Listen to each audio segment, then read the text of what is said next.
순종에는 항상 시험이 따른다는 것을 알아야 됩니다. 제사장들이 하나님의 언약의궤를 메고 앞장서서 흐르는 요단바다로 성큼성큼 들어가면 기적의 그 역사가 눈에 보여야 되는데 오히려 반대 역사가 온다는 거예요. 이때가 바로 추수 시기였는데 헤브론 산에서 겨울에 내린 눈이 꽉 쌓여 있다가 전부 녹아서, 얼음이 녹아서 막 요단바다로 몰려오니까 더 많은 양이, 더 거센 그 물이 흐른다는 겁니다. 다시 말해서 뭔가 눈으로 보기에 요단 강물이 줄어들고 하나님의 도우심의 징조가 눈으로 보여야 우리가 이게 하나님의 역사구나. 우리는 늘 그렇게 눈에 보이는 것을 자꾸 찾잖아요. 근데 하나님의 기적의 역사는 때로는 이처럼 눈에 보이는 현상이 우리 이성과 지성과 경험과 맞지 않는 이런 일도 있다는 것입니다.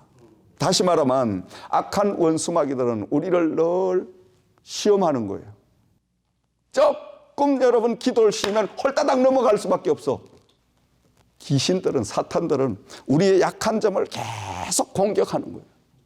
그러므로 우리도 귀신, 사탄, 마귀들을 대비해서 계속 하나님의 말씀으로 무장하고 기도로 우리가 깨어있고 늘 찬양으로 성령 충만함을 입어서 우리는 그들과 대적해서 승리하는 삶을 살아가야 될 줄을 믿습니다.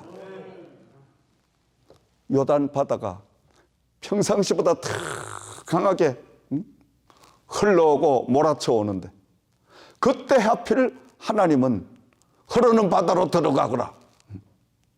이걸 인간적으로 생각한다면 하나님이 빠져 죽으라고 지금 그렇게 하느냐. 사탄 마귀들은 옆에서 끊임없이 속삭이는 거예요.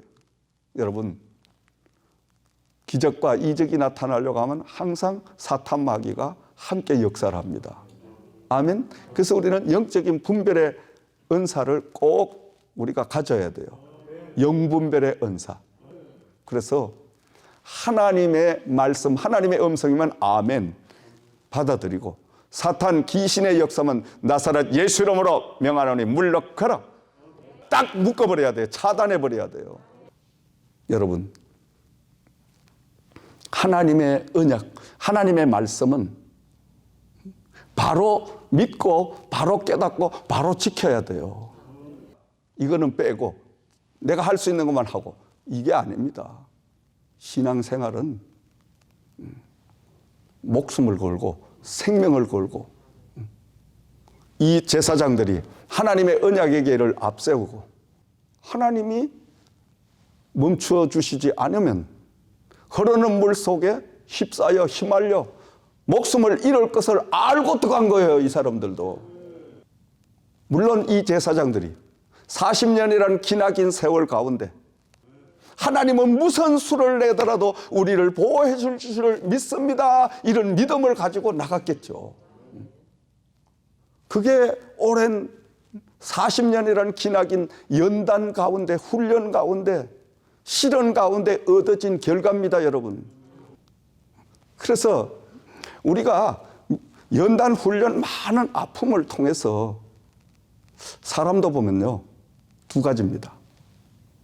어릴 때부터 정말 힘들고 가난하고 처절한 그 아픔을 겪고 이런 사람들이요, 바로 신앙생활, 믿음생활을 하면서 그들이 성장을 하고 성인이 되고 성공을 하면요, 자기가 배고프고 어렵고 힘들 때 그 시절을 생각하며 하나님을 위해서, 이웃을 위해서 많은 선교, 봉사, 베푸는 일을 합니다. 그런데 그렇지 않은 한 부류는요, 내가 어떻게 모은 재산인데 절대 나누는 법이 없고 이웃을 외면하는 이런 사람으로 되고 만다는 거예요. 그러므로 우리가 연단을 받고 훈련을 받아도 늘 예수 안에서 받아야 됩니다. 믿음 안에서 받아야 돼요. 왜냐, 믿음 밖에 나가서 연단 훈련을 받게 되면 아주 잘못된 사람으로 전락해버리는 수가 있다라는 거예요. 그러나 우리가 믿음 안에서 연단과 훈련을 계속 받기 시작하면 많은 사람이 돌팔매질해도 감사, 응? 그저 누가 나보고 조롱해도 감사, 그러면서 예수님의 마음을 계속 내가 느끼고 깨닫게 되니까 날마다 내 속사람은 성숙해지는 이런 역사가 내 안에서 자라나고 성장하게 될 줄을 믿으시기 바랍니다. 그래서 우리는 하나님의 기적이 올 때는 항상 사탄 마귀가 함께 우리를 시험해 온다는 이 사실을 기억하시고, 여러분들이 늘 하나님의 일을 감당할 때 하나님만 보고 가세요. 하나님 언약궤만 따라서 가세요. 하나님의 말씀만 따라서 가세요. 아멘. 바로 오늘 요단강이 갈라지는 이 역사는 시험을 통과한 이 제사장과 백성들에게 하나님이 선물로 주셨다는 말씀인 것입니다.